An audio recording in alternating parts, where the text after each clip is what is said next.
Welcome to Leadership Moments. In every great leader's life, there are pivotal moments that shape their character, test their resilience, and awaken their vision. Together, we'll uncover the invaluable lessons hidden within these transformative moments. I'm your host, Tracy Ann Palmer, and today our guest is Stacey Caster. Throughout her impressive and diverse career, Stacey has earned a reputation for being a forward-thinking leader. She's been recognized for her innovative approach to organizational structure, management, and leadership development.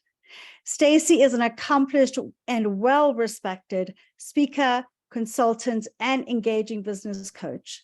She's also an accomplished business leader specializing in technology and business operations. She is constantly driven to transform obstacles into opportunities and challenges into possibilities for her clients. We're going to be delving into getting out of your comfort zone, taking a step back to leapfrog forward. Let's jump in. Stacey, so great to have you with us today, and just really looking forward to sharing, your leadership moments with our audience. We're going to talk about a big decision that changed your career trajectory, but it also required you to take a step back to leapfrog forward, which was very risky. Can you share with our listeners just a little bit about that journey? And I think the first question I have is, what motivated you to make that decision to leave your previous company? You dedicated 15 years of your career there. You were still being promoted. So talk to us a little bit about what was the moment, what happened? Yeah, well, thank you for having me, Tracy Ann. Super excited to be here. It was a big decision. So I had been with the company for 15 years. They had been very good to me. They treat their employees very well. And my career was going very well there too. Promoted a couple of times, like you said. And I found myself really just like learning to grow. I was yearning every day, like I wanted more. I was feeling stagnant. And I found myself reading 2, 3 books at a time, which I have never done in my history of my life. And I just wanted more and more and more. And I was getting, just trying to learn different things and do different things. And it just was not enough. And so, I decided, you know what, I think it's time for me to think about what would be next for me so I could feel and fulfill that need that I had. Yeah, certainly we'll talk a little bit about this. Risky, right? Yes, and scary. And scary, but sounded like you really needed to grow. You'd become stagnant. So for everyone that's benefiting from this podcast today, can you sort of walk me through how did you approach this process of evaluating your opportunities and ultimately deciding on the company you joined after leaving your prior organization? Yeah. It was leveraging my network. I talked to many of my peers and mentors, obviously outside the company, and ones that I could trust within, and really just kind of said, hey, here's where I'm at. This is what I'm thinking. And there was one person that I talked to, and I had an aha moment during that conversation because they said, Stacey, they said, you have 15 years there. You've had great growth in your career and you have the experience. You're at a point in your career that you can choose where you want to go. Where before that, like we kind of just applied everywhere, and wherever we got a job, we were excited just to have a job. And that was huge for me because now I could say, oh, well, what do I want and what do I need? So I actually did research of the companies, the cultures, the location of the companies with a match of what I needed and wanted to do every day in my role. So it was not only what the job was, but what the company was, and everything else on the package that came along with it. So that was huge for me to recognize that and be able to look at it in a different, through a different lens. Absolutely. And, you chose sort of a different organization, I'd say, than what you had potentially been in before, right? So can you share for us sort of any insights or lessons learned from the experience of transitioning from what I would say was a pretty well-established career and company, right? And 15 years, everybody knows you. You know everybody. You've got your respect, you've got your brand, everything's sort of intact. Okay. Now you're going to a new organization. What was that transition like for you? But also, how did that impact your career and how you led going forward? Yeah. Well, let me talk about the transition a little bit. So you're right. I was with a very well-established company.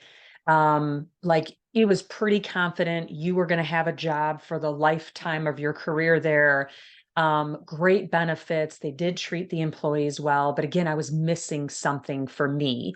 And that's why I chose to go. So when I was looking at other companies, there was a company that I wanted. I wanted the location, the culture, the type of job that they had available for me. But it was taking a step back if you looked at it on paper. And what I mean by that was I really took a pay cut. I had a smaller team that I was leading, a much smaller team that I was leading originally. So on paper, some people would have said, no way. But what I looked at was the opportunity and the growth of this company that I wanted to go toward. And not only that, but benefits. And what I mean by benefits is not just like the medical and all that, but also the benefits of the growth opportunity, the people that I'd be working with, the high caliber of those people.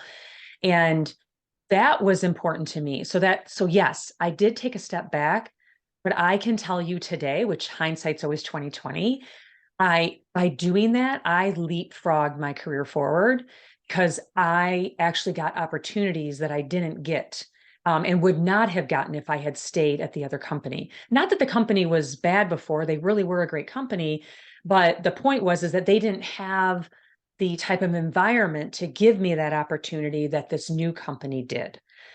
And, after 15 years, it's scary. It's scary to leave. Like you're comfortable. And what I can say is, getting into a new role, you have to be humble. You have to go in with an open mind and you have to say, you know what I did before doesn't always work in this new environment. And I learned that very fast. And so I would try something and it would have worked great in the old company and it fell flat on its face in the new company because it just was not that type of culture. People didn't like it that way. And so I had to quickly pivot and, try to get that. I don't know if you know, but there's a book out there. It's called the first 90 days. I love And that book. I love I, that book. yes, I love that book. And every time I get a new role within my own company or within a new company, I pull that book out. And that book will tell you, it gives you like what you should focus on for the first 90 days. Well, one of those items is quick wins. Get some quick wins under your belt. And that's exactly what I did going in there. I listened closely to my new team and what their needs were and what they did. So I used my 2 ears versus my one mouth. And then I went ahead and enabled by being humble and really starting to build those relationships, but use my expertise from before to be able to, you're really selling what you need to like get through to that company. And I was able to get some quick wins under my belt, which actually helped significantly with starting that growth within that company. So listen first, keep an open mind, be humble, and quick wins would be my big things for those. Yeah, and you've had quite a career at this new organization. It's not new for you now, but certainly at the time, right? You've had multiple roles. You've also had the opportunity within that organization to work in multiple, what I call sort of incubator startups, new initiatives. So has that changed your perspective on sort of how you look at your career or how you lead? Yes, by far. You're right. So, when a lot of leaders, like the way you get things done is through your relationships, right? And when you come into a new company, you don't have those relationships anymore. So building those was super important. And it forced me to get outside my comfort zone. And by doing that and building those relationships, you're absolutely right. I had opportunities that I never expected come to me. And one of those was so I came into an established company, right? And after about 5 years, I was approached and asked to go help a startup company, which would be a sister company. And so going from a large organization back to a small was super exciting because you had the backing of the family. So you were still within the same organization, but I was able to do more than I could have done staying where I was at. With the original spot. So, I mean, a startup is an exciting thing, scary, exciting, all the emotions go about it, right? Um, but you're right. Like I would have never had that opportunity. And I just had to say yes. I just had to say, yep, we'll try it. And then yeah, I've moved around a couple times within the sisters of the company and all great opportunities that I never would have had if I didn't just take that little step back coming to the company in the first place. And no doubt has certainly diversified your, understanding of business from a variety of different points of view, because they haven't all been in one genre either, right? Yeah, that's a great point because my previous company that I was at for 15 years, right? You know the industry very well. People inside that industry know you very well, but I didn't really have a network very much outside of that industry. And now when I came to the new company and then transitioned to the sister companies, different industries, so I had to network with people outside of the company. So my network has grown as well. It's been very, very interesting. And, one thing I'd like to add, Tracy Ann, is after you've been with a company for 15 years and then you move to a new company, you are on an emotional roller coaster and it's scary. So I like to say the emotional roller coaster is hourly the first couple of weeks, and then it gets to weekly, and then it gets to monthly, and then it kind of goes away. And what I mean by that is, like, my first week there, I was like, this is great. I love it. Like, I have this available to me to, oh my gosh, what did I do? I'm not sure I made the right decision. And I would go back and forth literally hourly in the beginning. And it got better over time, but I just want to warn people about that you'll have these ups and downs. Um, as long as you have more ups, and it will level out as you start building those relationships, as you start getting more comfortable in your role. You just got to give it time. Yeah, on that note, actually, I wanted you to give our listeners some advice on, if they are contemplating leaving a long-standing position to pursue new opportunity, particularly in terms of, growth and career, and managing that transition. What advice do you have for them? Oh, that's a good one. The first thing I'll say is, and I tell everybody this, make sure you're running towards something and not away from something. So that is the first and foremost, right? And some people might say, well, Stacey, on paper, it didn't look good, but I was running toward opportunity, toward career growth. And so that was what was exciting to me. Um, the other piece is like, you have to build your relationships. You have to force yourself to get outside your comfort zone. Um, and, just kind of, you just have to know in your gut. You have to leverage your network, leverage your peers to kind of bounce, I think, ideas off of you. I literally called some people and I'm like, all right, Like, am I making a mistake? And they never said yes or no, but what they did do was ask me questions so I could say yes or no, Yes. to get me thinking about it. It was like, okay, what did you originally look for? What's important to you in your career? What is important to you in your personal life with this career? Like, you have to think of the whole package, and then just kind of evaluate it and make sure you're running towards something. Yeah, very good advice. Excellent advice. Yeah. So I'm going to pivot on you now.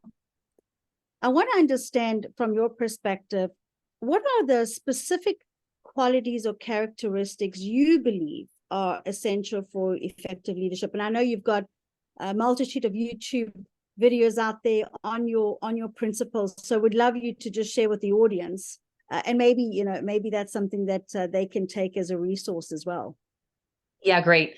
I have 6 leadership principles, and I believe every leader should have their own leadership principles, whether it's 3, 6, 7, like it doesn't matter on the number, but there are principles that you as a leader need to abide by. And it's important that you share what those principles are with your team so they know what you're all about and what matters. And hopefully it embeds in them too. But I'll go over my 6 real quick. So my first one is, don't ask anyone to do something that you wouldn't do yourself. That's like the biggest faux pas.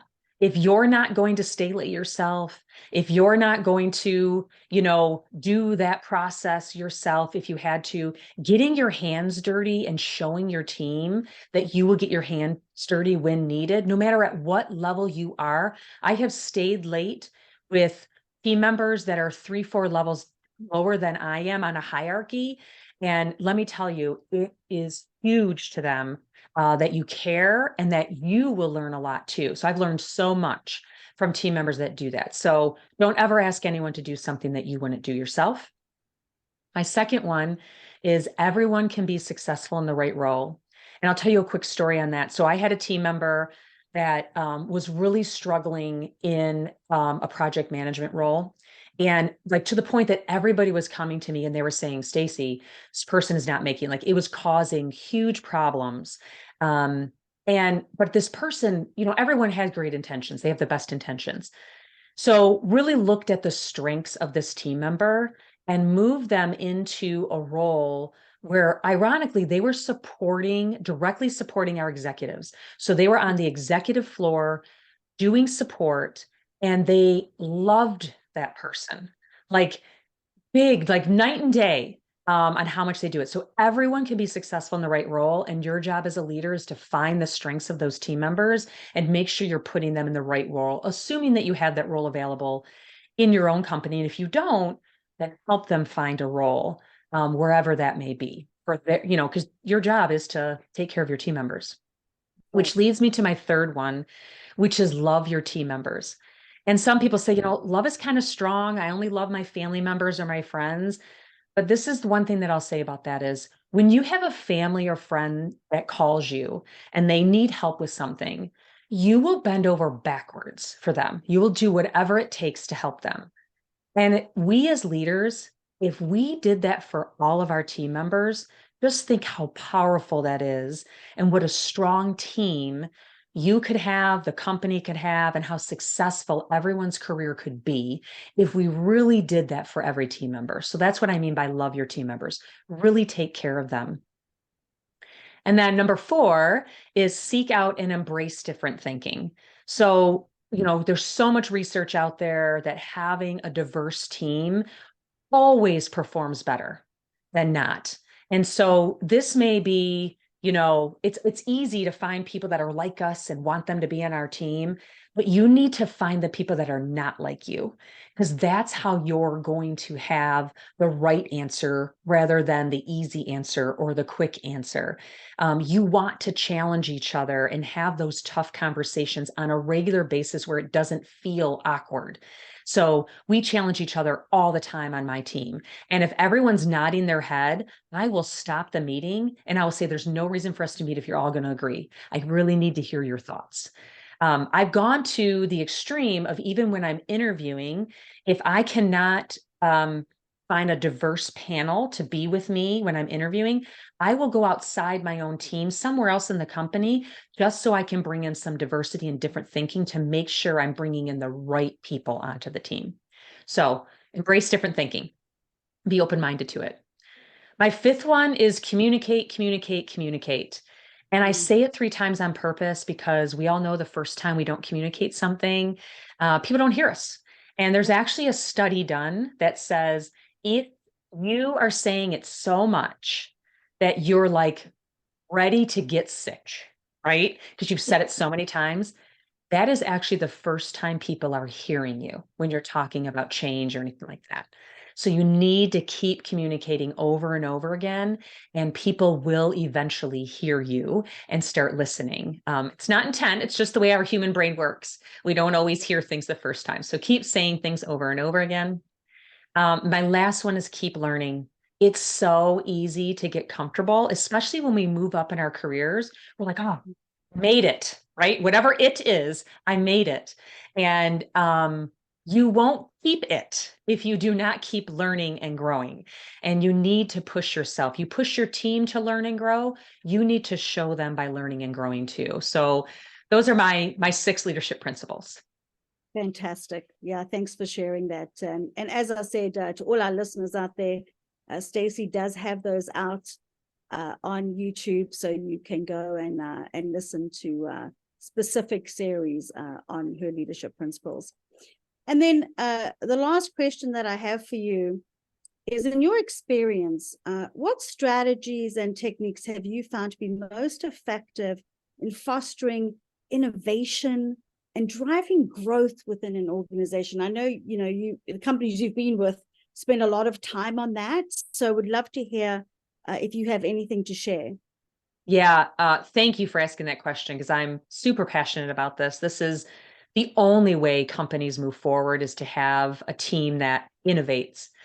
And what I have found, because people get stuck in their way, but I've also found that people may have a past where they've been told to stay in their silo and stay in their lane. And you have to break that thinking. And what has worked for me is really empowering the team members and helping them see what's possible, knowing when to step back. So, for example, I'll have team members that come to me and they'll tell me like how they're going to handle something and something that they're going to do. And I will ask them, I'll say, well, what's another way that we could do that? And in the beginning, they're going to be like, I don't think I know one, right? And so you just have to keep asking, say, I'm sure there is, or maybe even giving an idea too, and then say, okay, what's stopping you from enabling that opportunity? Why can't you do it that way instead of this way?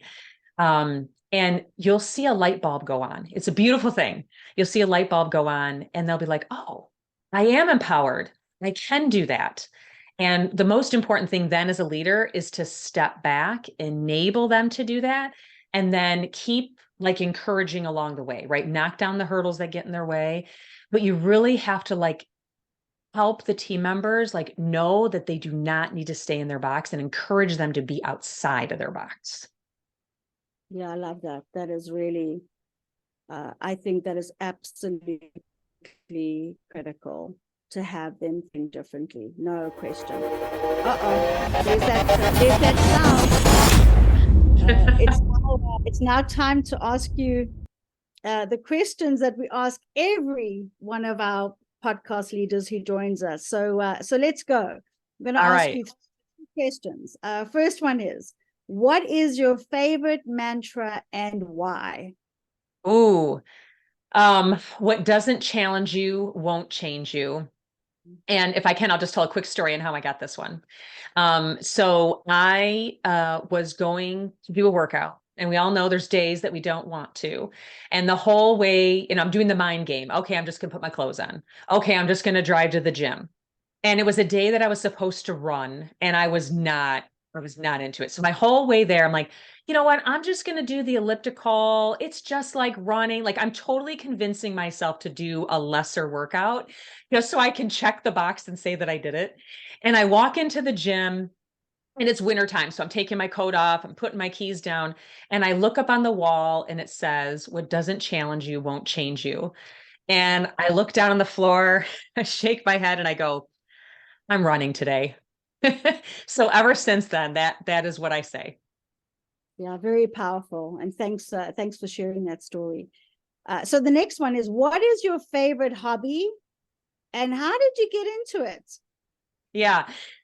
So some people think I'm sick for saying this, but exercise really is my hobby. And the reason why, and when I say exercise, like it's really activity.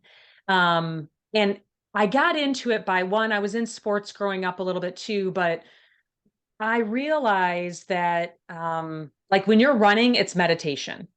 Yeah. And when I have like a bad day or I go through really hard times in my life, I have the best workouts because I always tell people, if you have some bad news to tell me right before a workout, because I have the best workouts then.